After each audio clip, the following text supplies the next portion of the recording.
আমাৰ চৌপাশে এনে কিছুমান মানুহ থাকে সেইসকলক আপুনি যিমানে সন্মান নকৰক কিয় যিমানে শ্ৰদ্ধা নকৰক কিয় কিন্তু সেইজনে এনে কিছুমান সময়ত নিজৰ কৰ্মৰ দ্বাৰা এইটো প্ৰমাণ কৰি দিব যে তেওঁ কোনো পধ্যেই সন্মানৰ যোগ্য নহয়। এটা কথা মনত ৰাখিব, আমি যে ভাবি থাকো বাঘ সিংহতকৈ আৰু ভয়ানক প্ৰাণী এই পৃথিৱীত আন একো নাই, এইটো একেবাৰে ভুল কথা। পৃথিৱীৰ আটাইতকৈ ভয়ানক প্ৰাণী হ'ল মানুহ, যি নিজৰ স্বাৰ্থ লাভৰ বাবে সকলো কৰিব পাৰে, কাৰোবাৰ অন্যায় কৰিব পাৰে, কাৰোবাক ধ্বংস কৰি পেলাব পাৰে। আপোনাৰ বেয়া গুণসমূহ লুকুৱাই নাৰাখি খোলাখুলিকৈ কৈ দিয়াৰ পিছতো যিজনে আপোনাক বুজি আপোন হৈ থাকে সেইজনহে আচলতে প্ৰকৃত লগৰী। আৰু সেই বেয়া গুণসমূহ কিদৰে এৰুৱাব পাৰি তাৰ ওপৰত যিজন সংগীয়ে কাম কৰে সেইগৰাকী সংগীহে প্ৰকৃত সংগী। বাটৰ কুকুৰ এটাই যদি আপোনাক খেদি আহে তেতিয়া কি কৰা উচিত জানেনে? যদি আপুনি দৌৰিবলৈ আৰম্ভ কৰে তেতিয়া কুকুৰটো সিমানেই ভুকিব আৰু খেদিবলৈ আৰম্ভ কৰিব। কিন্তু যদি সাহস কৰি এঠাইত থিয় হৈ ৰৈ দিয়ে, কুকুৰটো ৰৈ দিব, অলপ পিছত আঁতৰি যাব।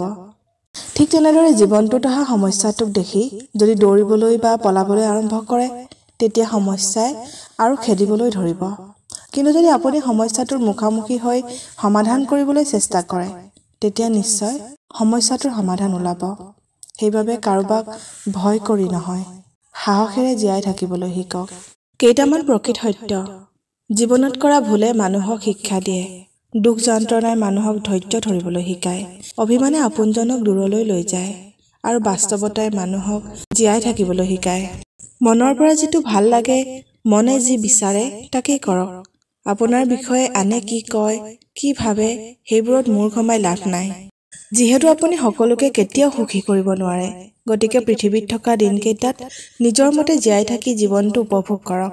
মাত্ৰ এটা কথা মনত ৰাখিব, আপোনাৰ কামে যাতে আনক ক্ষতি নকৰে।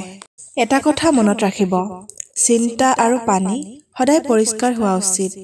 দূষিত পানী স্বাস্থ্যৰ বাবে ক্ষতিকাৰক আৰু দূষিত চিন্তা আপোনাৰ জীৱনৰ বাবে ক্ষতিকাৰক।